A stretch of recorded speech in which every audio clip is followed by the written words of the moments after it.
All right, hi everybody.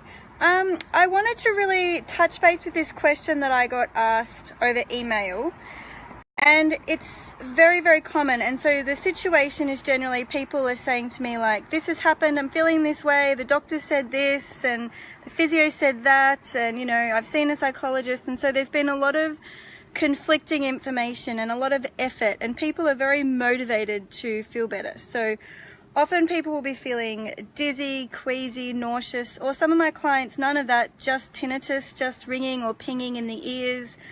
There's often those classic anxiety signs like the heartbeat, maybe clamminess or closing in of the throat.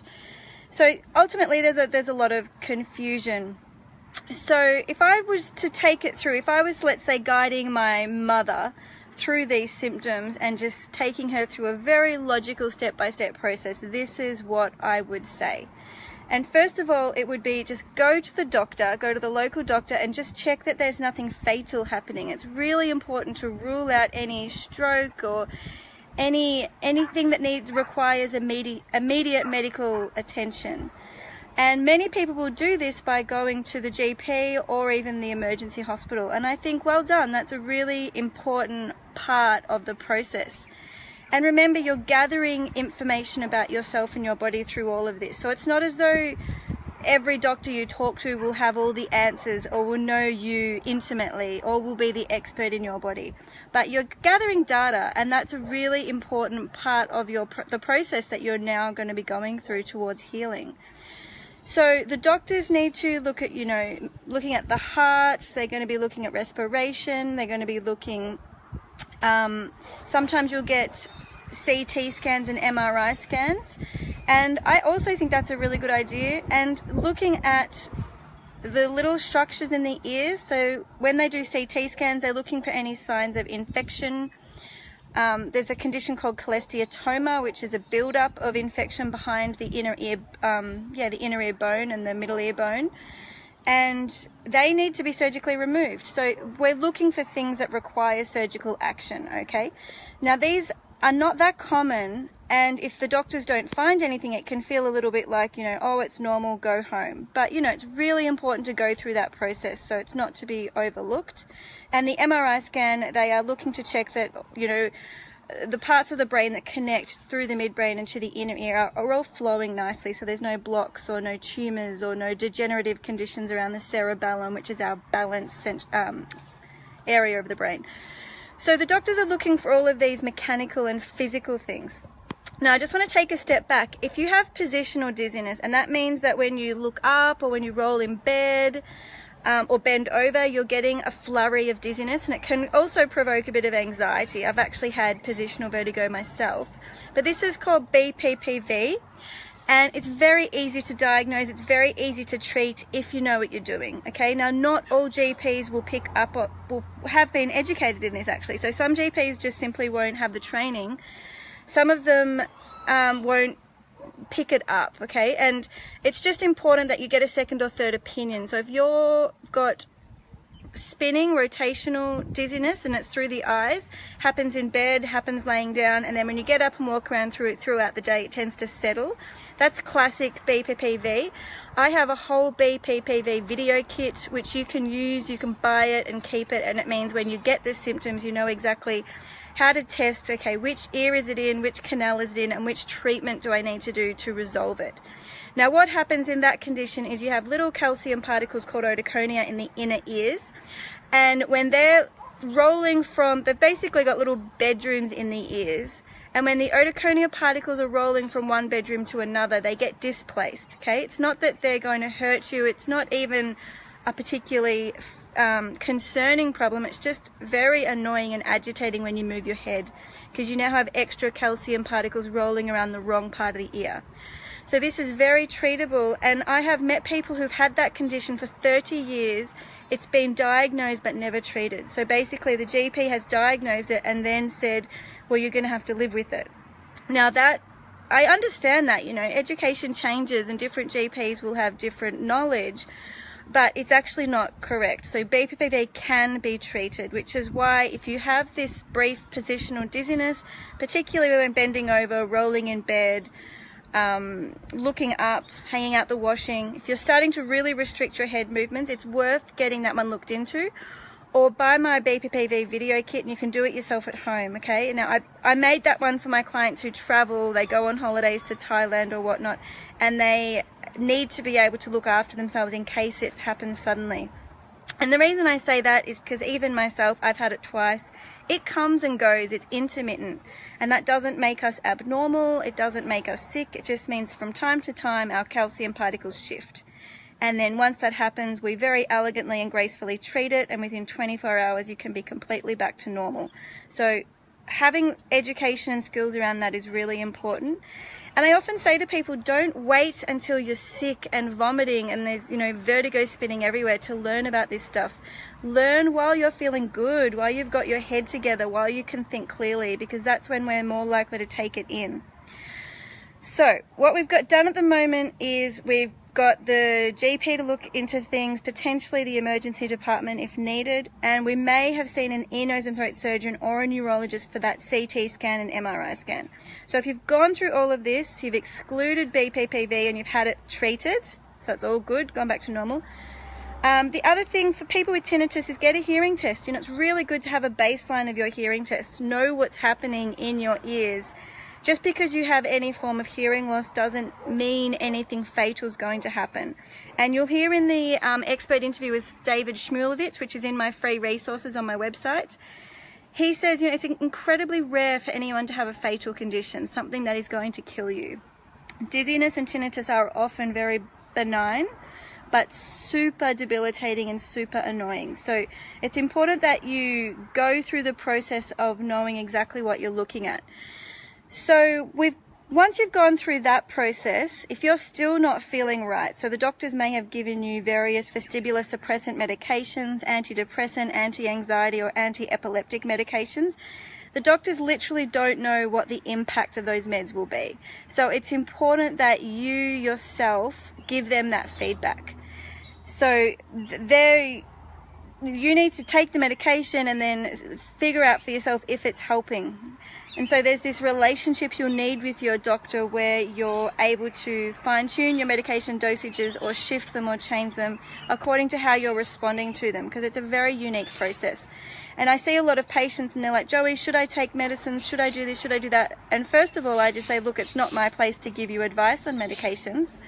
But secondly, you really need to have a good follow-up conversation with your doctor and be really honest, because a lot of people say, look, I don't know if they're working, I can't feel any benefit, and you really need to give that information back to your doctor, because the medication, if it's working, will make you feel better, so you'll be able to very physically feel that.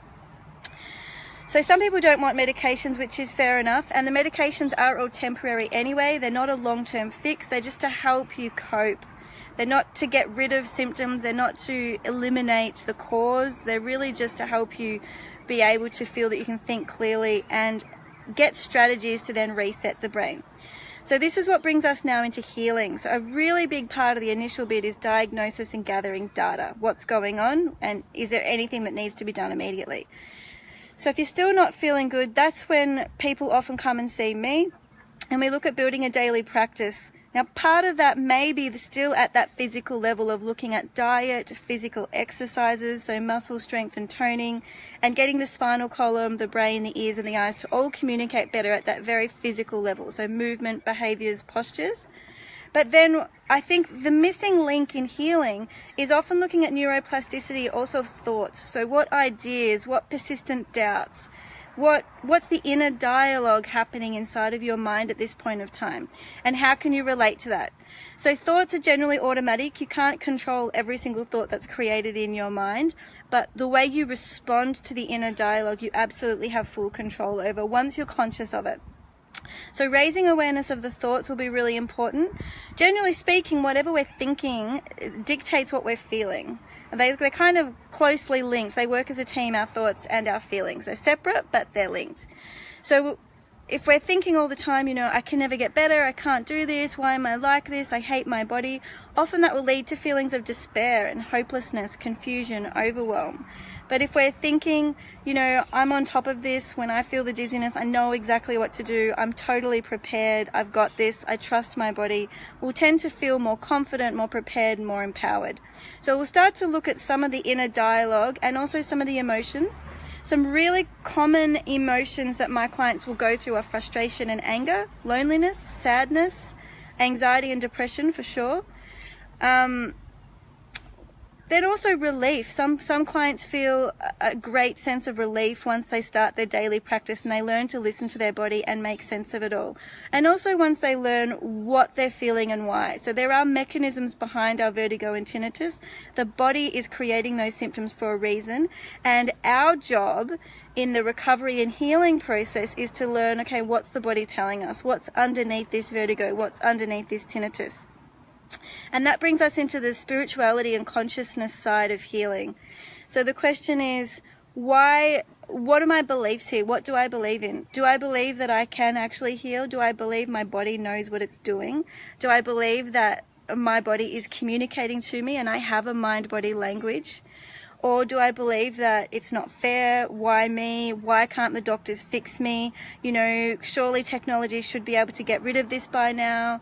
Do I believe that no, I don't want to do a daily practice and I don't want to change. I just want to go back to the way I was. I hate this.